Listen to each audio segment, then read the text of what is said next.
Invideo asks us creative partners to record a video about what we think of an agent and just do a share all and showcase it to people. I'm running a little bit late, but what I'm gonna do is I'm gonna give you an introduction of what I plan to do for the coming week, and for the entire week I'm gonna release a short video, maybe 5 minutes or so, where I'm sharing with you how I choose to engage with the agent. I'm really liking the agent too. I spent the last week studying film crew terms because I was asking the agent since it was released, what can you do, right? Um, and the agent gave me 40 different roles, uh, and I didn't understand any of them. So, because I'm not a professional filmmaker, I fail to appreciate the true capacity of these agents, and so I spent a week studying all these different roles, and then trying to get understanding. And now I'm watching the webinar by the Invideo filmmaker, and I'm trying to understand how they work it. The value that I'm seeing with Agent 2 right now is that the productivity is very strong, and you don't want to miss it.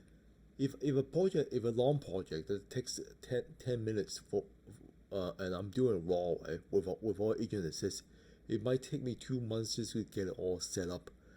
But with an agent with all, maybe it will just be a matter of days. Every time you use agent 2, it's gonna cost a little bit of credits. But if you can shorten the time from 2 months to a few days, where you're not even doing any setup work, where you're not mentally taxed, and when you're not mentally taxed, you can do other things.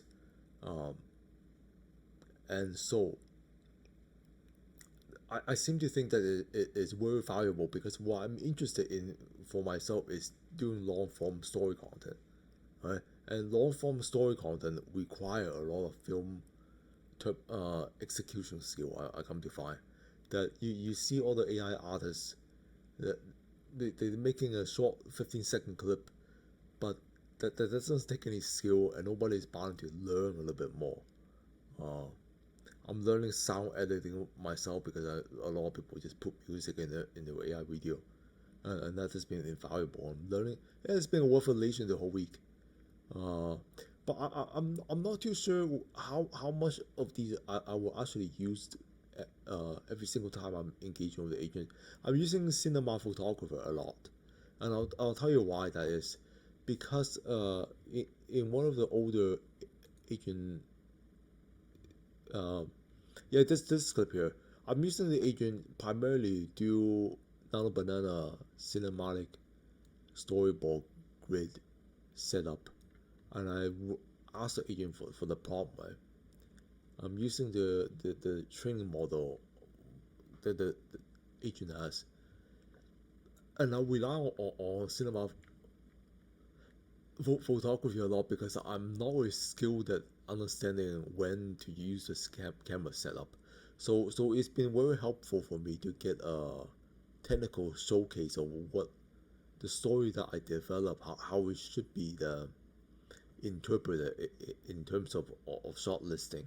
I'm studying a website called Short Deck. I'm studying these films I like. I'm learning how filmmakers actually utilize cinema photography and how they set up lighting. I'm also watching YouTube clips about them. So I'm getting a better understanding as I go along. But mostly, yeah, I find it helpful that the agent is building me halfway there. And I'm also finding it quite helpful that after I'm learning, right, studying films, studying YouTube clips about them, that the agent is able to disseminate some of the data about what I just learned. Because agent one is focused on filmmaking and storytelling. And it's been quite helpful back and forth that way. I do not think that it is worthwhile to allow a mechanical tool to take over any creativity for you, right? So, but if it can help alleviate some of the technical tasks, then that's very powerful. And I plan to use it to primarily to do all the background technical tasks like shortlisting, and film setup. And I'm gonna finish watching this webinar, and maybe I'll go over this with you all along and see what the high point is, and see what I think is most important here. The thing that I don't like to do is delegate the agent to write anything for me, because I'm already developed writer. And that's the same what I'm seeing other people where they're professional film editor and they want maximum control of the film editing side, because that's what they know, that's how they want it artistically expressed, and they don't want a mechanical tool to get in their way. So I'm understanding that if you're good at something, you want to express that element, then you should prioritize it where the agent is completely off, and so I get to do all I want to do there, and you just tailor to what you're not good at, something everything that you want to deal with, and then tailor to your own personal needs. Some people are stronger at one thing, and some people are stronger at another, and nobody's the same and different. Some film director that I'm seeing the creative partner with Invideo, they will not use the agent to do any writing, and I'm the same way where I'm stronger at writing, and so when using the agent, I found it quite helpful, quite appealing to be able to, and now with Agent 2 you can kind of dance in and dance out of it. I think there's a context mode where you can write in the context prompt, and then you can write outside of the agent, and the agent is still able to read it. Then you can operate in and out of the agent on your own. And sometimes I do want to do things on my own, but I don't want the agent to be completely unable to monitor it.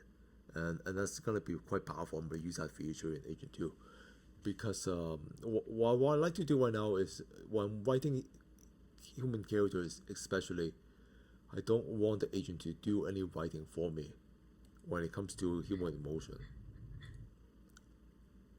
I know my character best, and in order to express my knowledge of the character, authorship authority, I want to do all the writing myself, because that way here at Scenes 2 prompt, I get to mentally be forced into the feel for my character, and you get a little bit more of an organic touch than if you delegate to you know, if you delegate to the agent, your mind is not going to be able to register when you create and when you're not going to create. So going total raw seems to be helping me a lot, where I have to be the one doing this. Sequence tool is such a precise tool that everything that is in it, every micro expression is something that you input in, and it's not going to do more or less. And so the value of you as a thinking writer, and be able to take your time. Let's say I'm spending all my time at the end point where I'm creating the story, and then on a bigger project where the setup task or the image itself, right? That I wrote the story, the agent is doing cinema photography shortlisting for me.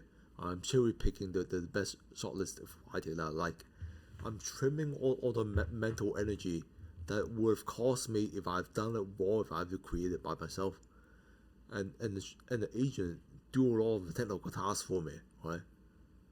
In a film director, the film director isn't gonna be deciding all the shortlists himself.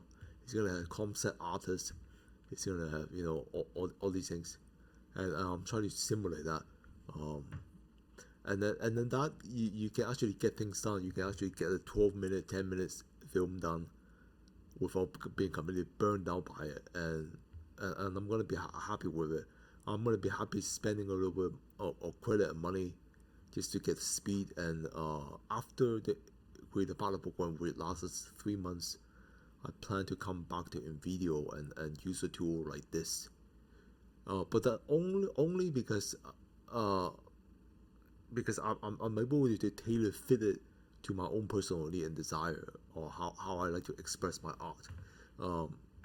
In terms of marketing with Invideo, sometimes they tailor it too much to other things like UGC marketing, where maximum speed is a value, or you just try to push out products, and you're still doing the copywriting yourself, but speed is very, very important. Where here with drama storytelling, speed is not that important, and just the fact that the agent have the capacity to give you the speed. Sometimes you do want to slow it down. Emotional drama story, there's just no real point, and the trade-off is huge. And yeah, every good story takes its time to build it up, and you that's not going to change it simply because you have an agent. You still going to need to properly give it time to brew.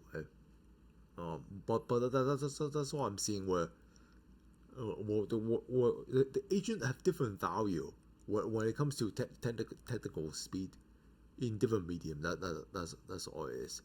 And I might really want all the speed when it comes to UGC marketing,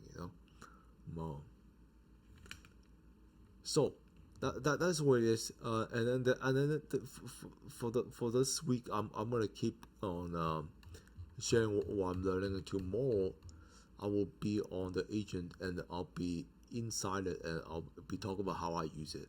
And hopefully I'll already finish listening to the entire webinar, and then and I'll be able to use the agent more fully that way. All right, that's all for this clip today.